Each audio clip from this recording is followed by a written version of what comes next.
tulid siis vaatama seda videot, et kuidas kaalu kaotada hästi kiiresti. Ma ütlen sulle ära kohe otsa. Söö vähem. Söö vähem. Tegelikult see ei ole päris nii lihtne, nii et vaata ikka video lõpuni. Aga lühidalt ongi, et põleta rohkem kaloreid ära, kui sa sisse sööd. Või siis söö vähem, kui sa suudad ära torba. Igal juhul, kui sulle kalkulaator ütleb, ma panen kalkulaatorile ka lingi, kui kalkulaator ütleb sulle, et sul on vaja 2000 kalorit päevas, et su kehakaal jääks samaks, söö 1700. Lihtne. Millegipärast see tundub inimestel väga keeruline. Sul ei ole vaja tegelikult mitte mingisugused toidulisandeid. Sul ei ole vaja isegi trenni teha. Mul on pea, ma tunnen, kuidas pea tuleb. Kuidas ma nii ütlesin. Aga põhimõtteliselt sa võid süüa ka saiakesi. Sa võid süüa ka saiakesi ja võtta kaalust alla. Lihtsalt see nii on. Ja ära hakka vaidlema. Et see ei ole tervislik muidugi, aga ma räägin siin praegu ainult rasva põletamist, kaalust, allavõtmist. Muidugi lihas võib ka natuke selle käigus minna, olene, mida sa teed, aga rasva läheb ka. Nii siis, söö vähem, lihtne. See ei ole absoluutselt raske, eks ole? Nii, aga seletame nüüd natukene, kuidas see tervislikumalt ka nagu lihtsam oleks. Teeme nüüd hästi kergelt, puust punaseks. Söö rohelisi köögivilju. Söö liha, söö mune, joo vett. Magic. Olemas. Ma võin video ära lõpetada, eks ole? Ei, tegelikult on niimoodi, et eks seal ole ka, et miks need asjad on head, on see, et seal on enamasti suhteliselt vähe kaloreid ja kõhu teeb nagu ruttu täis, et sul ei jää nälga niimoodi. Ja igal pool on päris raske nagu vaadata, et tegelikult on sibulas on päris palju kaloreid, sest süsivesikud on seal palju, vau. Seened, mul oli endal ka see šokk. Ja enamul ongi, et ise peaks on kokkama, sest sa, nii palju pannakse suhkrut igale poole, sa isegi ei kujutaks ette, et nii mulligi kapsastes on suhkur. Marineeritud kurkide kurk. Igale poole lisatakse asju, kui sa ise neid ei valmista, siis loogiline ongi sinna neid panna. Alati saab muidugi siltidelt asjadelt lugeda, kuidas ja palju sul on, aga see ajab ka pea nii segamine. Ma ise toitusin vahepeal täpselt niimoodi, et mul olid süsivesikud, kui ma ketot tegin, mul olid keto ehk siis enamasti toitu rasvadest. Mul oli niimoodi, et 5 grammi süsivesikut oli päevas ja 5 grammi haaval oligi niimoodi. Käisin ja kaalusin ja jube. Aga lühidalt on ka veel üldse ruttu kaalust alla võtta on need asju, mis töötavad, on nii palju. Aga nad ongi mõeldud, et sa võtta ruttu kaalust alla, mitte et sa jääd elu lõpuni nii. Või võib-olla mõni, kellele sobib elu lõpuni, siis võib ka nii. Aga ma ise olen proovinud siin ära ketodieeti, siis ma olen proovinud siin veepaastumist, puuviljamahladel elasin mingi aeg, siis mis on see Master Cleanser, seal on, sa jood mingi pahtrasiirupit ja kaienpipart ja vist oli sidrunika, täpselt ei mäletagi. Siis on, issand jumal, neid on tegelikult nii palju ja ma ei mäleta, mis ma kõik elu jooksul olen ära proovinud, et vanusest mingi, ma ei tea, 16 alates või pestiire olen proovinud ka igasugused mingi kohvi on päris huvitav. Aga põhimõtteliselt on see iga dieet, need kõik tegelikult töötavad, kui nendest on natukegi netis positiivselt räägitud. Muidu neist ei räägitaks niimoodi, aga see ei tähenda, et nad otseselt head asjad on ja see ei tähenda, et nad igaühele sobivad. Näiteks ketot mina ei saa teha. Ma olen kokku tegin vist 6 kuud ketot, tegin vist 2 kuud, siis tegin väikse pausi, siis tegin 4 kuud. Ja jah, kaal alanes, jõudu tuli juurde, mõte oli väga mõnusalt siuke, töötas paremini muidu. Samas mul muidu ka, kui ma kofeiini tarbin ja töötab samamoodi, nii et süsivesikud aitavad ka samamoodi, mitte nüüd see keto ehk siis rasvateed. Aga minul oligi see, et see igapäevane toit oli niimoodi, et see hakkas mulle nii vastu. Öökisin, kui ma endale neid avokaado asju ja üldse neid rasvasid toiti sisse ja siis lihtsalt. Ma olin konkreetselt masenduses, jah, väga tore, ma nägin hea välja, eks ole, ja see oli nagu nii lihtne. Aga elu on lühike ja nagu võiks nagu nautida ka, aga osadele sobib. Kui sulle maitsevad need mulle maitseb ka peekon, aga ma ei suuda seda nii palju lihtsalt süüa. aga kui sul ei hakka vastu ja sul maitsud need toidud, go for it. aga neid igasuguseid ongi, igasuguseid neid vegan toitumisviise ja neid variante on nii palju, sa peadki lihtsalt leidma selle, mis sulle sobib. See on samamoodi nagu mingi mehe või naise valimisega, et sa peagi esimesega jääma ja igaüks igahel ei sobi, nii lihtsalt ongi, et sellepärast, aga ei tasu kohe maha teha, kui midagi ei töötanud nagu, sõbranna ütles ka siin üks, et orgu need mingi toitumisasjad ja kavad ja teinud kalmus omad, et need ei tööta, eks ole. Võib-olla sulle ei sobinud see või siis võib-olla oli asi selles, et kui sa tegid selle toitumiskava järgi ilusti ära ja said oma paar kilokest alla ja siis sa hakkasid toituma nii, nagu sa toitusid enne seda ja siis tuli ka nagu juurde, võib-olla siis ei olnud sellest kavas asi, vaid asi oli selles, et sa nüüd hakkasid sööma nii, nagu sa sõid vanasti, mis tegi su paksuks. Oh, real. Et väga paljud inimesed üleüldiselt lihtsalt nad valetavad endale juba selle koha pealt, et palju sa mingid snäkke ja asju nagu sööd. Sellepärast, et toitumisnõustajad on sellepärast ka natukene lollid, sorry. Kui nad küsivad su käest, et mis sa mingi eile sõid ja mis üleeile sõid ja mis räägime oma sellest menüüst. Inimene muidugi ütleb talle oma sellise päeva ilusalt niimoodi, et ta tihti ei pane sinna oma kohukesi ja kommikesi ja sellised asju nagu kirja. Aga seal ongi see, et niimoodi huvitav, kuidas inimene, kes peaks 2000 kalorit päevas tarbima, sööb 1200 eest ainult. Ja millegipärast ta ei võta kaalust alla või hoopis juurde. Midagi seal matemaatikas ei klapi. Ma kahjuks ma väga vabandan, aga ma ei usu ka seda, et inimene ei võta siis alla, et keha hakkab hullult varuma. Vahepeal ta hakkab varuma, aga see ei, kui see näljalaagrites, kas inimesed siis põhimõtteliselt siis nagu väga ei ole vanadest aegadest näin neid pilte, kus oleks ülekaalulised inimesed näljalaagris. Mingi error seal siiski on, et inimene ei saa siiski võtta kaalust juurde või jääda samaks, kui ta tarbib alla selle, mis tal vaja on. Sorry, sa kuskil oma kohukesed, saiakesed, kommikesed, pähklikesed, sibulakesed, mida sa võib-olla sõid liiga palju, puuviljad, mida sõid liiga palju, lihtsalt õgisid banaani sisse või mis iganes, lihtsalt. Sa oled jätnud neid kirja panemata. Sorry!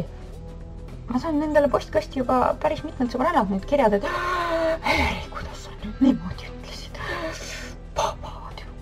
Ma tegelikult ka ei võta niimoodi juurde. Ma ei söö, ma söön ikka korralikult ja ma ju rääkisin sul. Aga jaa, on erandi. Mõned võib-olla mingi tõesti terviseasjad, ma ei ole arst, sellest ma ei tea, aga enamus juhtudel nagu on üks saadegi salasöödikud, enamus juhtudel inimesed ei tunnista seda endale, ei tunnista ka teistele. Ja ma ise olin nagu samamoodi. Ma ise mõtlesin, aga see on keha hoiab kinni. Keha hoiab kinni. No aga see kohukese paber seal prügikost, see ei loe. See ei loe need kohvid, ära hakka. Ma loen siin natuke oma listist, mis mul siin huvitavat on. No, mis ongi asjad, mis võivad eksidele viia, ongi näiteks, et väiksed näkkimised, puuviljades võib-olla rohkem kaloreid, kui sul vaja oleks tarbida. Või siis ka osades köögiviljades, nagu sibulaseened näiteks lihtsalt öelda siia. Piimas on palju kaloreid. Piim on toit ja samamoodi paljudes juustudes. Et, priiust. Või. Tomat on paha, tomat on üldse puuvili. Lühidalt ongi pigem rohelised asjad. Siis on vähekene nagu lihtsam. Ja puhas liha, sest tihti on mingid paneeringud ja jahud ja ma ei tea mida juurde pandud ja suhkrut peale pandud maitsestamiseks. Aga lühidalt ongi või vähem kaloreid ja aga kui sa tahad, et tervislik olla, siis tervisel ka oleks hea olla, peagi käiks ringi, energiat oleks rohkem hea olla, siis ma soovitaks ikkagi, et seal oleks ka natukene puuvilju ja igasugust sellist asju ja eestlasele D-vitamiin on muidugi üks väga tähtis asi ja see juuksesolga jääb nüüd toodud värvi. Aga mul on kõik juuksed sassis, aga ma ei tea, mis see on just. Oh, jess! Kui sa just vett ei tarbi, siis seal võib ka olla lisasuhkrut, mis sa paned sinna oma kohvi sisse igale poole ja üleüldiselt must kohv, kõige parem kohv. Et ei ole lisaasju sinna lisatud. Või ja soolaga kohv. Ketos soovitatakse, et on niisugune korralik harjub ära tegelikult. Et võib, aga ma ei tea. Toidumisviisidest üleüldiselt mina soovitaks üldse seda, et jäi kuulub palju oma keha, sa pead oma keha õppima tundma. Kellele sobib hommikuti söömine, sellele sobib. Minul on see, kui ma hakkan hommikul sööma. Ma söön päeva jooksul 2-3 korra rohkem oma muidu sööks. Et see on lihtsalt nagu ülmõistus, et mina alustan oma söömist tavaliselt mingi, ma ei tea, 6 tundi peale ärkamist ja siis ma sööngi umbes 4 tunni jooksul söön kõik ära, mis ma söön ja ega mul rohkem kõht tühi ei ole ka. Ja mulle sobib, selle nimi on intermittent fasting ja lausa siis warrior diet. Vahepeal ma võtan varem snäki, et keha peab kuulama, aga ikkagi tohutu nälg on ja vee joomine ei kustuta seda nälga. Siis peaks ikkagi natuke midagi sööma. Keha on tark. Meie lihtsalt ei oska keha keelt nii hästi, kui nad peaksime oskama. Jumal imelik on kaamera seda. Minu kõige tähtsamad nipid üldse kaalukaotuseks tegelikult. Mul on neid nippe igasugust veel, et nagu kuidas igapäevaselt üldse nagu hakkama saada. Kui sul nagu see suurem kaal on juba all, siis kui sa tahad nagu natuke veel, aga kiirelt enam ei ole, neid on mul ka veel hulga, et kui huvitab, pane sinna alla. Jätu kommentaar näiteks.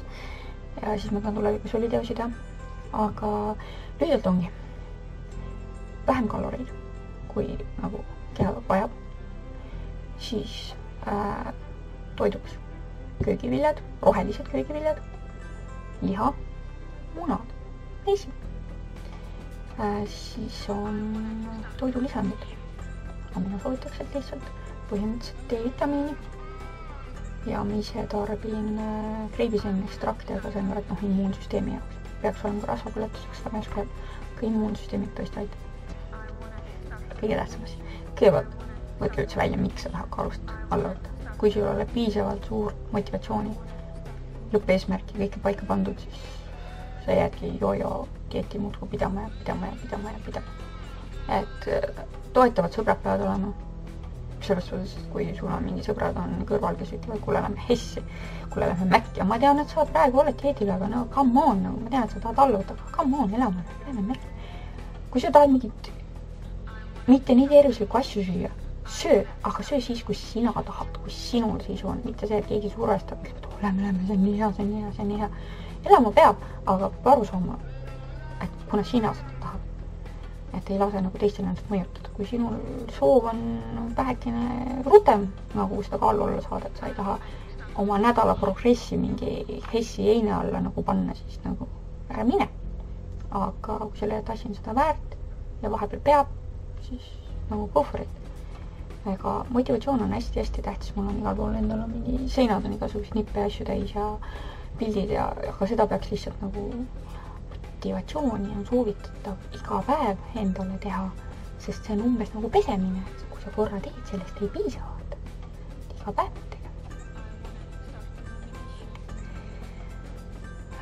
Aga lisaks tahtsin mu seda ka öelda, et kaal enamus inimestel kõigub elu jooksul nii või naa.